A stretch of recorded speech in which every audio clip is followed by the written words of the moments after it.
সমস্ত সাক্ষ্য প্রমাণ ভিত্তি করে এই আদালত এই সিদ্ধান্তে পৌঁছেছে যে ভারতীয় সংবিধান অনুসারে বাচ্চাটির বয়স 5 বছরের কম হওয়ায় ধারা 6 অনুযায়ী বাচ্চাটি মায়ের হেফাজতে থাকবে এবং ভারতীয় আইনে ধারা 13 বি অনুযায়ী স্বামী স্ত্রীর পারস্পরিক সম্মতিতে বিবাহ বিচ্ছেদ করা হইল।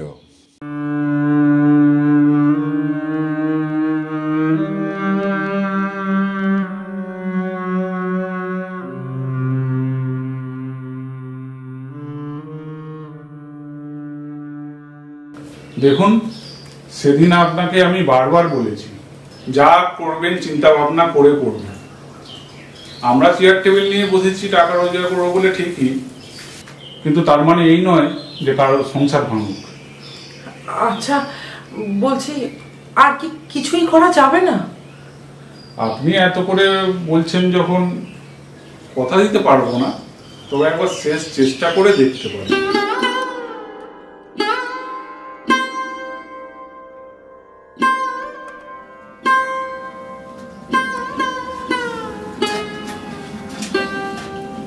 মা, বল।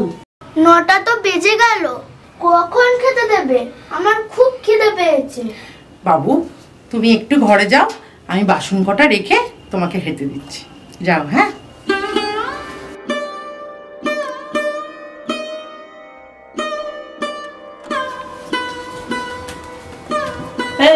এই সাত সকালে উঠে শুধু খাই খাই খাই খাই কেন? মেয়ে হয়ে জন্মেছিস, একটু উপোস করতে শেখ।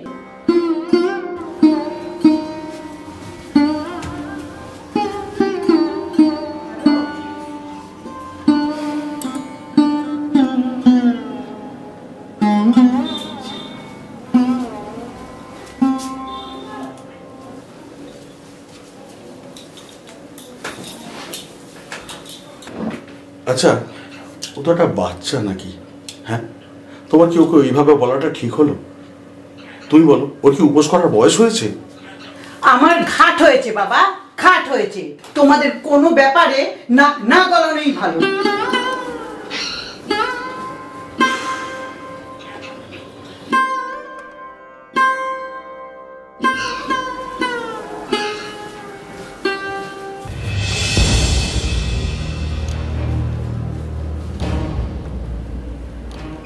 দাদা। বল।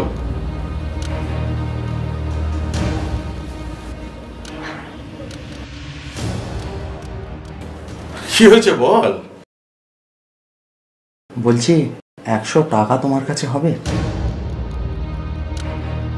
এই ব্যাপার, শোন, আমার ওখানে প্যান্টটা টাঙানো আছে, ওর পকেটে টাকা রাখা আছে, তো ওখান থেকে 100 টাকা বার করে নে, ঠিক আছে?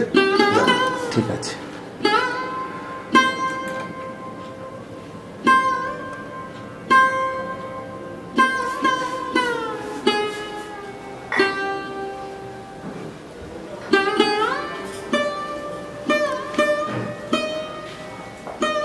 মা। হ্যাঁ বাবা। বলছি, তোর কাজ শেষ হলে আমাকে একটু চা করে দিবি রে? কেন বাবা? বৌদি তো এই 2 কাপ চা নিয়ে গেল, তোমাকে দেয়নি? ও, নিয়ে গেছে বুঝি? হ্যাঁ। তাহলে বোধহয় ভুলে গেছে। আচ্ছা, দেখছি। বাবা। হ্যাঁ বলছি, তুমি ঘরে গিয়ে বসো, আমি তোমার জন্য চা করে দিচ্ছি। আচ্ছা, ঠিক আছে।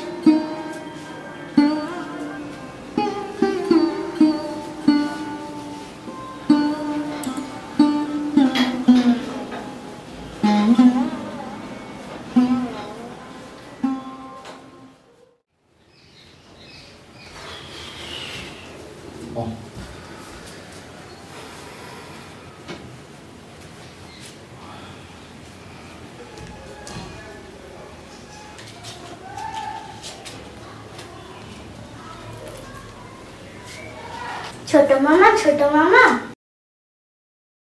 হ্যাঁ বলো বাবু। আমার জন্য একটা পাউরুটি কিনে এনে দেবে? আমার না আজকে পাউরুটি খাওয়ার খুব ইচ্ছা করছে।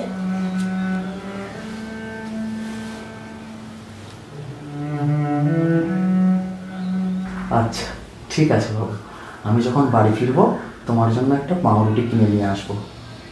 তুমি এখন ঘরে যাও, ঠিক আছে? ভাই, হ্যাঁ দিদি। তোমাকে না আমি একটা টেনে চড় মারবো। তুমি জানো না যে এটা তোমার নিজের বাড়ি নয়, এটা তোমার মামার বাড়ি। আর ভাই, যখন নিজে রোজগার করতে শিখবি তখন ওর আবদার মেটাবি, ঠিক আছে? চলো।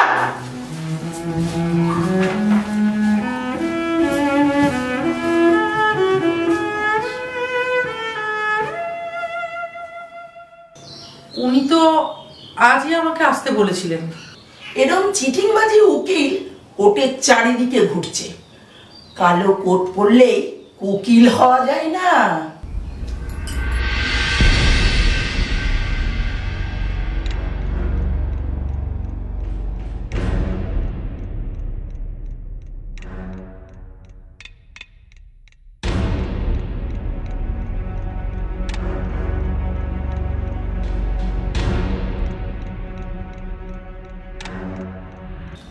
এমন কোনো কাজ নেই যে আমি পারি না।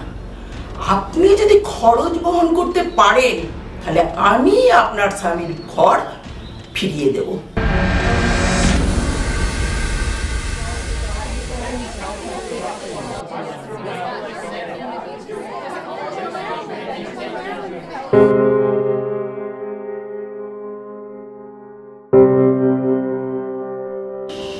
দিদি,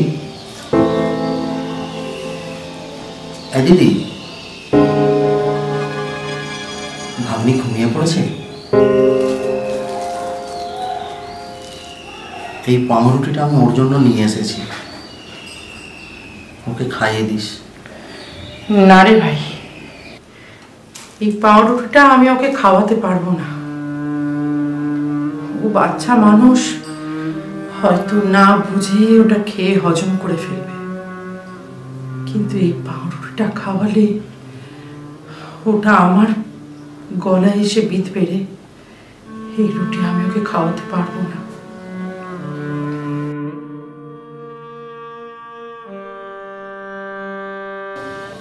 আমি জানি দিদি, আমি সত্যিটা বললে তুই হয়তো বিশ্বাস করতে পারবি না, কিন্তু তুই বিশ্বাস কর দিদি, আমি আবার নিজের রোজগারের টাকা দিয়ে এই রুটিটা কিনে এনেছি। একটা চায়ের দোকানের লেবারটা আসেনি, আমি সেই দোকানের এঁটো কাপ প্লেট ধুয়ে যে টাকাটা পেয়েছি সেই টাকা দিয়ে এই রুটিটা কিনে এনেছি। ভাই,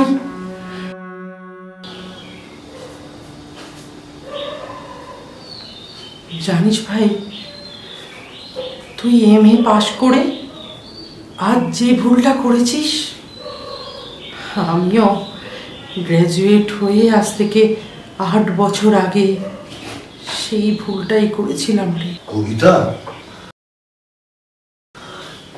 দেখ মা, পুরনো কথাকে মনে করে কেন নিজেকে এত কষ্ট দিচ্ছিস? আমি তো নিজেকে কষ্ট দিতে চাইনি বাবা। সেদিন যদি দুটো থাপ্পড় মেরে আমার ভুলটা বুঝিয়ে দিতে, তাহলে আজ আমার সঙ্গে তোমাদেরও জ্বলতে হতো না।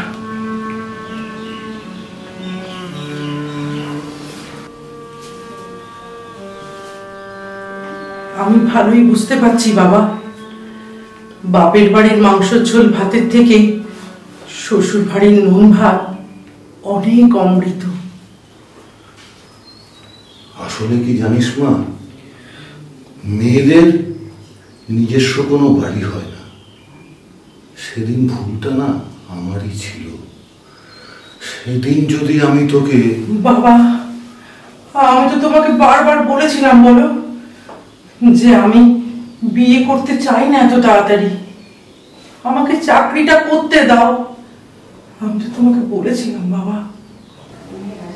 তুই যতটা সহজ ভাবছিস ততটা সহজ নয় রে দিদি। আমি MA পাস করে একটার পর একটা ইন্টারভিউ দিয়ে আজও একটা চাকরি পাইনি।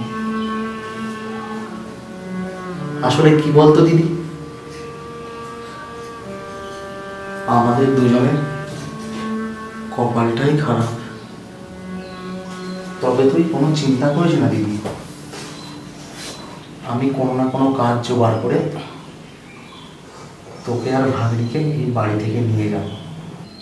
না রে ভাই, তোদের সংসারে এসে আমি সংসারটাকে জ্বালিয়ে পুড়িয়ে শেষ করে দিয়েছি। তোর সংসারে গিয়ে আমি আর। মামা মামা, আমার জন্য তুমি পাউরুটি এনেছো তো? এনেছি বাবু।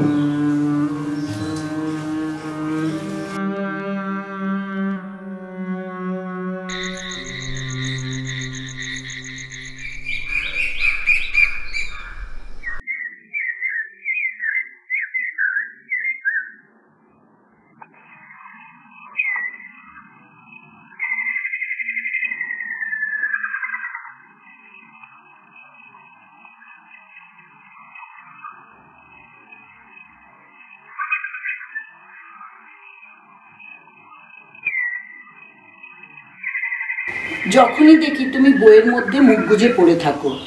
বইয়ের মধ্যে তোমার কি এমন মধু আছে যা আমার মধ্যে নেই? আমি কখন থেকে এখানে দাঁড়িয়ে আছি, আমার দিকে কোনো তোমার খেয়াল নেই। দাও চা। ধরো।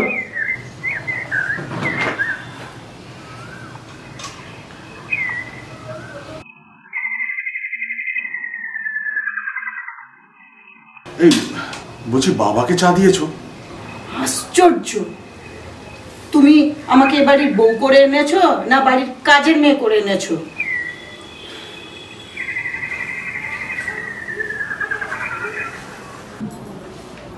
পরের মাস থেকে মাস মাইনে দেবে, তাহলে বাড়ির সব কাজ আমি করে দেবো।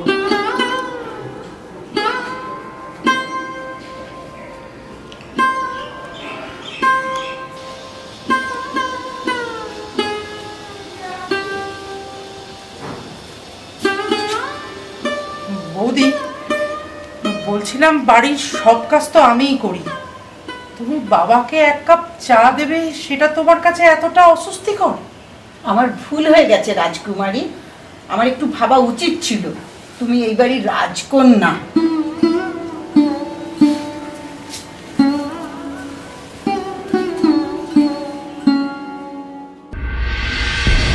আর যদি নিজেকে উকিল মনে করতে পারে আর আমি ডিগ্রি নিয়ে উকিল হয়ে ছোট একটা কেস উদ্ধার করতে পারবো না?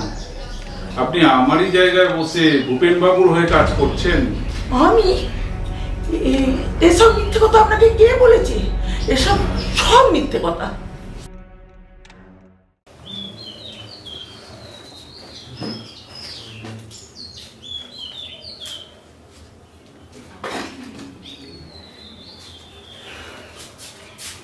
কি হলো? হ্যাঁ, অন্যের পকেট থেকে পয়সা না বলে বার করাটাকে চুরি বলে তুমি জানো না? তোমার বাবা মা কি তোমাকে এইটুকু শিক্ষাও দেননি? আশ্চর্য, স্বামীর পকেট থেকে না বলে টাকা নেওয়াকে কি চোর বলে? আর তুমি এটাও জানো না আমি কি জন্য টাকাটা নিয়েছি? আমার জানার দরকার নেই, শুনে রাখো, তুমি না বলে পয়সা নিয়েছো, এটাকে চুরি করা বলে। তুমি চোর একটা। তুমি কি বললে? আমাকে চোর অপবাদ দিলে? আমি দেখে নেবো, আমি তোমাকে ডিভোর্স দেব। হ্যাঁ হ্যাঁ, তাই দাও। তোমার এই রোজ রোজ অশান্তির হাত থেকে আমি রক্ষা পাই। তুমি রক্ষা পাচ্ছ? দাঁড়াও, তোমাকে রক্ষা পাচ্ছি। নিজের ভাইকে টাকা দেয়, বোনকে টাকা দেয়, এবারে ভাগ্নিকে পুষে রেখেছে, যে যা খুশি তাই করছে। আর আমি টাকা নেব, তখন আমাকে চোর অপবাদ দিচ্ছে, অপবাদ করছে, যা খুশি তাই করছে। আমি থাকবো না এই বাড়িতে। আমি তোমাকে ডিভোর্স দেব, ডিভোর্স দেব।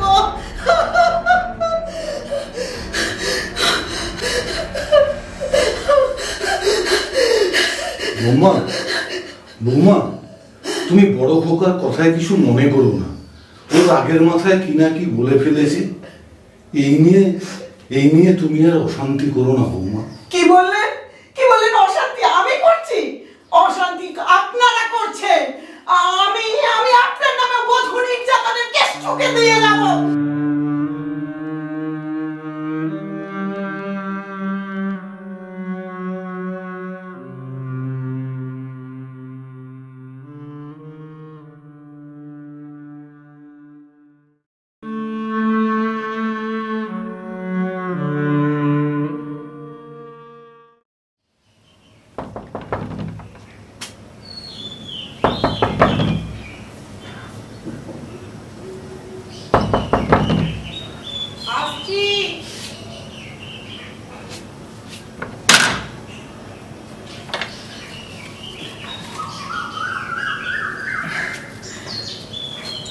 বাবু, আপনি আমার বাড়িতে? কি ব্যাপার? এই বাড়ি থেকে আমাকে ফোন করা হয়েছিল। এই বাড়ি থেকে ফোন করা হয়েছিল মানে? কে করেছিল? মীনাক্ষী দেবী কে আছেন? ও, উনি আমার বৌদি হন। যার সঙ্গে কথা বলার প্রয়োজন নেই উকিল বাবু, আপনি ভেতরে আসুন।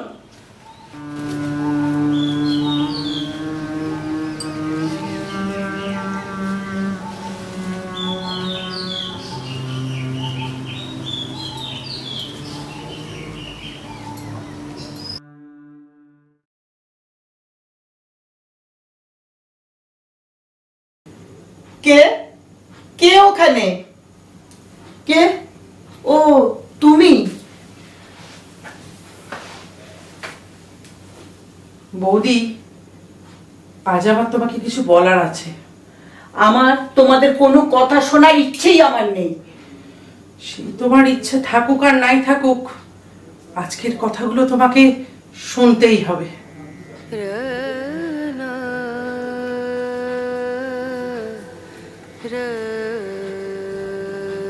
আমি যে ভুলটা করেছি সেই ভুলটা তুমি করো না বৌদি।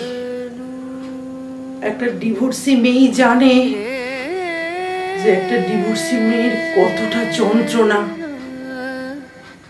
প্রতিটা সংসারে টুকটাক অশান্তি লেগেই থাকে, সেরকম আমার সংসারেও ছিল। কিন্তু সেদিন যদি বাবা, মা, দাদা আমার ভুলটা শাসন করে ধরিয়ে দিত, তাহলে আজকে আমাকে সংসার ছেড়ে আসতে হতো না বৌদি। সেদিন রাগের মাথায় যে সিদ্ধান্তটা নিয়ে ফেলেছিলাম, আজ আমি বুঝতে পারছি বৌদি সেটা কত বড় একটা ভুল ছিল। মেয়েরা বাপের বাড়ি যতদিন থাকে ততদিন সেখানে সে রাজকুমারী হয়েই থাকে। মায়ের সংসারে যখন ছিলাম কত ভুল করেছি, সেজন্য মা কত বকাবকি করেছে। কই, মাকে ছেড়ে তো কোনোদিন যাওয়ার কথা ভাবিনি। তাহলে স্বামীর ঘরে গিয়ে যখন আমরা টুকটাক ভুল করি, তখন শাশুড়ি শাসন করলে সেটা কেন আমরা মেয়েরা সহ্য করতে পারি না বলতে পারো? বৌদি, স্বামীকে ডিভোর্স দিয়ে আসার পর আমি বুঝতে পেরেছি যে আমি তাকে কতটা ভালোবাসতাম। বাবা মা হাজারবার বলার পরেও আমি আর বিয়ে করিনি। কেন জানো? কারণ আমাকে এর থেকে আরো অনেক বেশি কষ্ট সেখানে সহ্য করতে হতো। আজ তুমি দেখো না বৌদি, যে বাড়িতে আমি একটা সময় রাজকন্যা হয়েছিলাম, আজ ডিভোর্স হওয়ার পর দাদার সংসারে থেকে আমাকে ঝিয়ের মতো করে বাঁচতে হচ্ছে। সব বাবা মাই তার মেয়েকে ধুমধাম করে বিয়ে দিয়ে শ্বশুর বাড়ির রাজলক্ষ্মী করে পাঠায়, কিন্তু সব মেয়ের কপালে তো রাজলক্ষ্মী হয়ে ওঠা হয় না। তুমি দেখো না বৌদি, তোমার সংসারে দিন রাত ঝিয়ের মতো খাটার পরেও দুবেলা দুমুঠো খাবারও আমার ঠিক করে জোটে না। তুমি তো পরের বাড়ির মেয়ে, আমার নিজের বাবা মা উঠতে বসতে আমাকে কত কথা শোনায়। আর জানো বৌদি, সেদিনের সেই শাশুড়ি মায়ের কথাগুলো চেয়েও আজ আমার বাবা মায়ের কথাগুলো যেন বেশি অস্বস্তিকর লাগে। তাই বলছি বৌদি, এমন ভুল কাজ তুমি করো না। রাগের মাথায় একটা সিদ্ধান্ত তুমি এভাবে নিও না। আজ তুমি তোমার ভুলটা বুঝতে না পারলেও যেদিন তুমি তোমার ভুলটা বুঝতে পারবে সেদিন আর কিচ্ছু করার থাকবে না তোমার বৌদি। আজ যদি আমার কথাগুলো তোমার খুব তেতো লাগে তাহলে তুমি কোনো ডিভোর্সি মেয়ের কাছে গিয়ে একবার জিজ্ঞাসা করো যে ডিভোর্সি মেয়ের বুকের ভিতর কতটা চাপা যন্ত্রণা লুকিয়ে থাকে।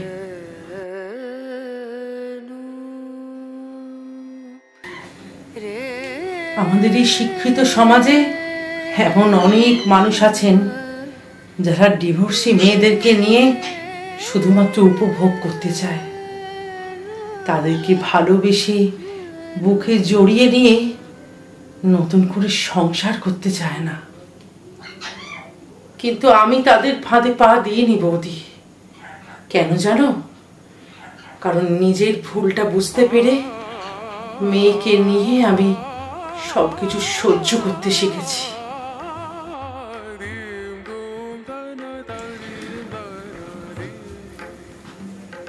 তাই বলছি বৌদি, আমরা যে মেয়ে, আমাদের সবসময় মাথা উঁচু করে জোর গলায় কথা বলতে নেই বৌদি। আমার কথাগুলো তুমি একটু ভেবে দেখো বৌদি। তবে শোনা না শোনা সবটাই তোমার ব্যাপার। তবে আমার এই কথাটা শুনলে হয়তো তোমার ভালো লাগবে। আমি কালকে সকালে মেয়েকে নিয়ে এই বাড়ি থেকে চলে যাচ্ছি। আমার জন্য তোমাকে আর কোনো কষ্ট ভোগ করতে হবে না বৌদি।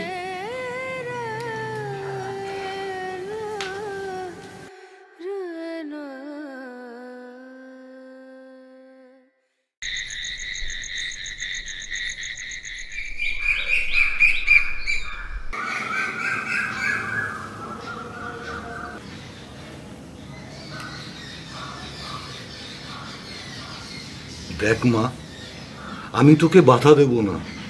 তোর জীবন তুই তোর মতোই কাটাবি, কিন্তু একটা কথা মনে রাখিস, তোর একটা মেয়ে আছে।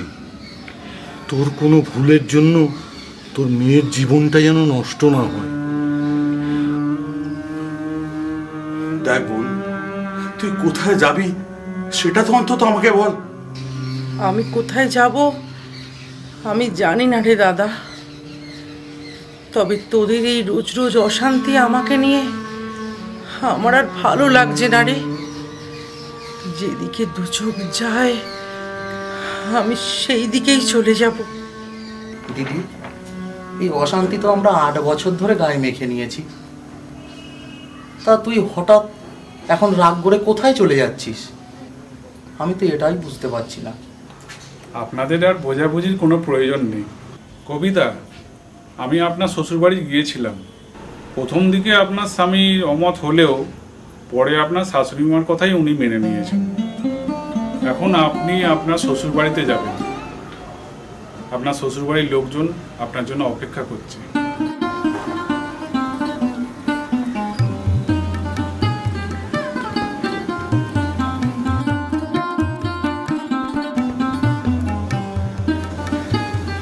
ও হ্যাঁ কবিতা, আপনি আর আপনার স্বামী একবার আমার সঙ্গে দেখা করবেন। আমি নিজে দাঁড়িয়ে থেকে আপনাদের বিয়েটা আবার নতুন করে দেব।